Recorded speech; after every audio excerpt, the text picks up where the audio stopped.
Bonjour à tous, dans cette nouvelle vidéo, nous allons revoir ensemble comment déterminer l'ensemble des diviseurs d'un nombre entier. Alors, on va commencer par un petit exemple avec le nombre 18. Alors, un moyen très simple, regardez, on va procéder, on va travailler par colonne. On va toujours commencer par le cas le plus simple. 18, c'est 1 fois 18. Tout nombre entier est dans la table de 1 et de lui-même. Donc, on a 1 fois 18. Donc maintenant, regardez, je vous ai dit, on va travailler en colonne. Ici, on a 1. Qu'est-ce qui vient après 1? Il y a 2. Est-ce que 18 est dans la table de 2?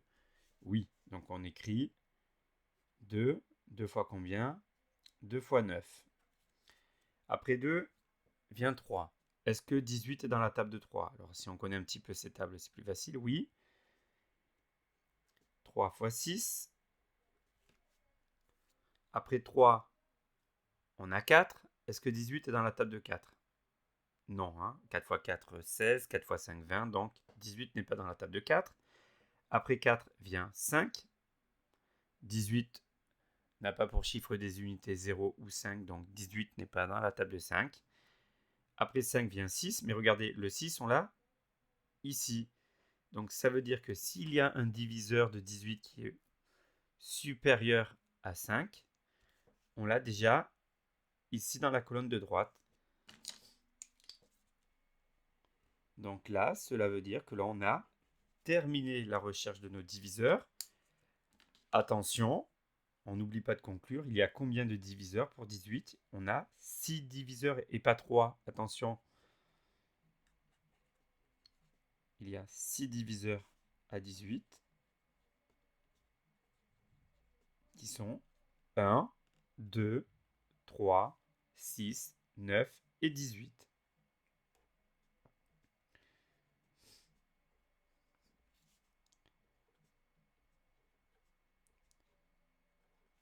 Alors, une petite remarque qui nous servira dans des cas un petit peu plus compliqués, éventuellement pour gagner du temps, surtout pour gagner du temps, vous remarquez que le nombre de la colonne de droite, les nombres de la colonne de droite, ils sont toujours plus grands que ceux de la colonne de gauche.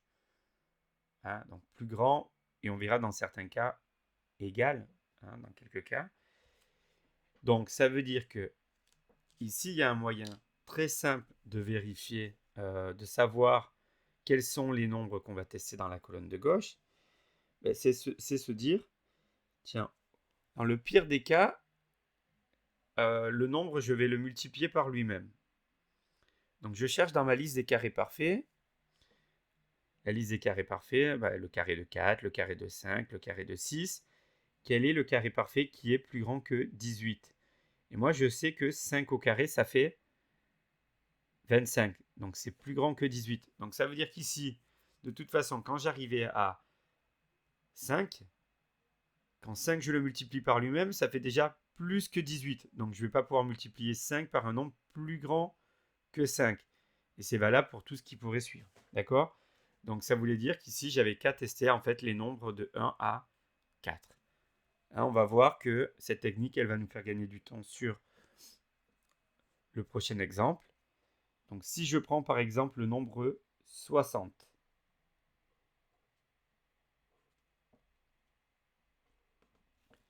je réfléchis dans ma liste des carrés parfaits. J'ai 64 qui est 8 fois 8, d'accord, qui est plus grand que 60. Donc ça veut dire que dans ma colonne de gauche, je vais tester en fait les nombres de 1 à 7. D'accord?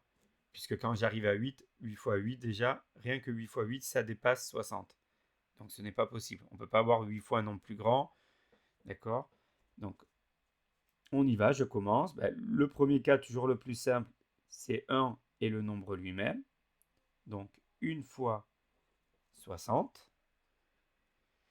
Ensuite, après 1, j'ai 2. Est-ce que 60 est dans la table de 2? Oui. Le chiffre des unités, c'est 0. Donc c'est 2 fois 30.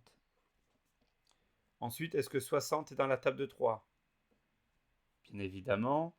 Donc soit vous connaissez, vous êtes assez à l'aise en calcul mental et vous voyez directement 3 fois 20. D'accord? Ou si vous n'êtes pas à l'aise en calcul mental et avant de partir dans des recherches qui vont vous faire perdre du temps, on rappelle qu'il y a une technique pour voir si un nombre est dans la table de 3, c'est additionner ces chiffres. 6 plus 0, ça fait 6. 6 est dans la table de 3, donc 60 est dans la table de 3. D'accord? Qu'est-ce qui nous donne 6 dizaines? C'est 3 fois 2 dizaines. Donc 3 fois 20. Ensuite, est-ce que c'est divisible par 4? Alors, on voit que 60 est divisible par 2 et que le résultat c'est 30. Et 30, c'est encore divisible par 2. D'accord? Puisque le chiffre des unités c'est 0. C'est combien? C'est 2 fois 15. Donc un nombre qui est divisible par 2 et encore par 2 est divisible par 4. Donc ça fera 4 fois 15. Alors ensuite, après 4, il y a 5.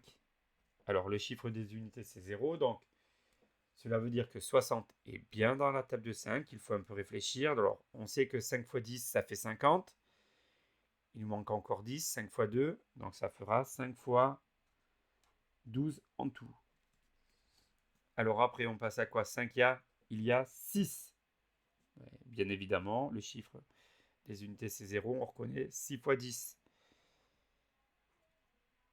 D'accord? Est-ce que 60 est dans la table de 7? Alors là, il faut connaître sa table de 7. 60 n'est pas dans la table de 7. Et on avait dit que lorsqu'on avait testé les nombres de 1 à 7, on avait terminé. Alors, on peut le faire pour ceux qui n'en sont pas convaincus. On a dit table de 7, donc ça ne marche pas. Table de 8, il n'est pas dans la table de 8. 8 fois 7, 56 ou 8 fois 8, 64, ça ne marche pas.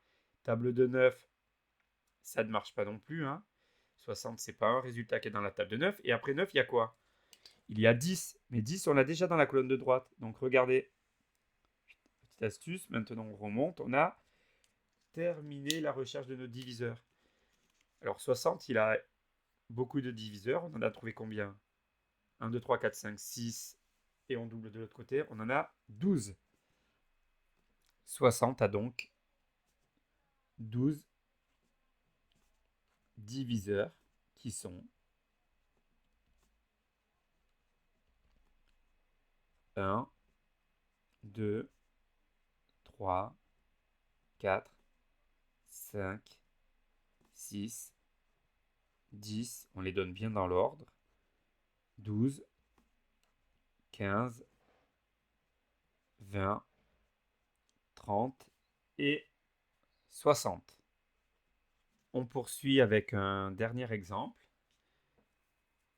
Alors imaginons le nombre 64 par exemple, on en a parlé tout à l'heure.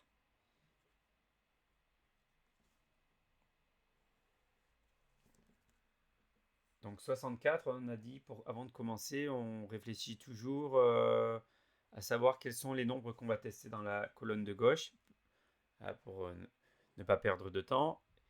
Et on se souvient que 64, c'est 8 fois 8. D'accord? C'est un carré parfait, 64. Donc, cela veut dire que dans la colonne de gauche, ici, on va tester les nombres de 1 à 8. Alors, on commence. Toujours le premier cas, table de 1, c'est 1 fois 64. D'accord? Après 1, il y a 2. Est-ce que 64 est dans la table de 2? Oui, son chiffre des unités est 4. Donc, on réfléchit, c'est 2 fois combien? Alors, 64, c'est 60 plus 4. 60, c'est 2 fois 30. 4, c'est 2 fois 2. Donc, c'est 2 fois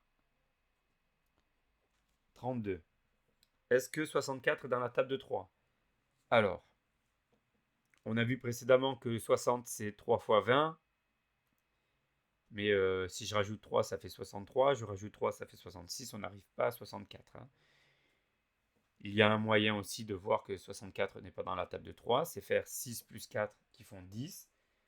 D'accord? Et 10 n'est pas un multiple de 3. Donc 64 n'est pas un multiple de 3. Alors, après 3 vient 4. Est-ce que 64 est dans la table de 4? La réponse est oui. Alors pour ça, je me sers du résultat précédent. Regardez, on a dit 64 divisé par 2, ça fait 32. Et 32 est de nouveau un nombre pair. Donc cela veut dire qu'on peut le diviser par 2. Donc un nombre qui est divisible par 2 et encore par 2 est divisible par 4. Après, il faut réfléchir. 32 divisé par 2, ça faisait 16. Après 4 vient 5. Bien évidemment, le chiffre des unités n'est ni 0 ni 5, donc 64 n'est pas dans la table de 5. On passe à 6. Est-ce que 64 est dans la table de 6? Bon, 6 fois 10, 60. Si je rajoute 6, ça fait 66. Donc ça ne marche pas. 7, bien évidemment, 7 fois 9, 63. Donc si je rajoute 7, ça fait 70. Donc 64 n'est pas dans la table de 7. On arrive à 8. 8 fois 8, 64. Et là, on a terminé. De toute façon, on avait dit qu'on testait les nombres de 1 à 8. Mais on voit bien qu'on a terminé puisque, regardez, on retrouve 8 de l'autre côté. Donc, ça signifie qu'on a terminé. 64 a, attention, pas 8, mais 1, 2, 3, 4, 5, 6, 7 diviseurs, hein, puisque le 8, il y est 2 fois. Donc 64 est un nombre plus grand que 60, mais il a moins de diviseurs. Il en a 7, c'est déjà bien, mais il en a moins. Donc 64 a 7 diviseurs. Et on n'oublie pas de les nommer. 1, 2, 4, 8,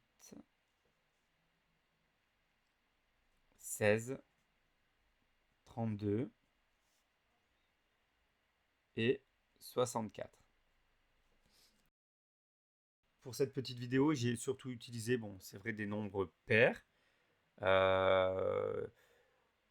Bien évidemment, on peut appliquer la même méthode sur des nombres impairs, hein. Regardez, si vous voulez, très rapidement, je peux refaire la même chose sur un nombre impair. Je ne vais pas prendre un nombre très grand pour que ce soit rapide. Mais si je prends 15, d'accord, 15 c'est plus petit que quoi? Que quel carré parfait? 16, hein, 4 fois 4. Donc là, je vais tester rapidement en fait, les nombres de 1 à 3. Mais c'est 1 fois 15. 2, ça ne marche pas. 3 fois 5. Dans tous les cas, si je testais 4, je sais que 15 n'est pas dans la table de 4. D'accord? Puisqu'il n'est pas dans la table de 2. Donc il ne sera pas dans la table de 4. Hein, puisque pour être dans la table de 4, il faut être divisible par 2 et encore par 2. Ou tout simplement, je connais mes tables. Après 4 vient 5. Et 5, de toute façon, regardez, je l'ai dans la colonne de droite. Donc j'ai terminé. 15 à 4 diviseurs. Voilà, comme ça, j'ai convaincu tout le monde. On peut aussi rechercher les diviseurs d'un nombre impair avec la même technique.